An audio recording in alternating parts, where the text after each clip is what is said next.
ভাবুন তো, ভারতের বুক থেকে আরাবল্লী পর্বতমালা হঠাৎ একদিন উধাও হয়ে গেল। ঠিক কি ঘটবে তখন? থর মরুভূমির রাক্ষসে বালি আর পশ্চিমে আটকে থাকবে না, ধেয়ে আসবে দিল্লি, হরিয়ানা আর উষসের সতের দিকে।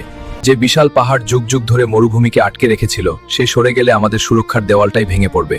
নিমিষেই আমাদের উর্বর চাষের জমি পরিণত হবে রুক্ষ মরুভূমিতে। দেখা দেবে চরম খাদ্য সংকট, অনাহারে দিন কাটবে কোটি মানুষের। নদীগুলো শুকিয়ে যাবে মাটির নিচের নাগালের বাইরে, এক ফোঁটা জলের জন্য হাহাকার শুরু হবে চারদিকে। দিল্লির বাতাস হয়ে উঠবে বিষাক্ত, ধুলো আর দূষণে শ্বাস নেওয়া অসম্ভব হয়ে পড়বে। আমাদের ফুসফুস আর টিকতে পারবে না, বাতাস ঠান্ডা করার কেউ থাকবে না। গরমের তীব্রতায় জনজীবন বিপন্ন হবে, আর শীতকাল হয়তো চিরতরে হারিয়ে যাবে। শুধু মানুষ নয়, গৃহহীন হবে হাজার হাজার বন্যপ্রাণী। তাদের আশ্রয়স্থল হারিয়ে তারা বিলুপ্তির পথে এগিয়ে যাবে। উত্তর ভারত ধীরে ধীরে পরিণত হবে এক জনমানবহীন ধূসর প্রান্তরে, যেখানে প্রাণের কোনো স্পন্দন থাকবে না। কিন্তু এই ভয়ানক ভবিষ্যৎ আমরা চাই না। আরাবল্লী শুধু পাহাড় নয়, এটি আমাদের বেঁচে থাকার লাইফলাইন।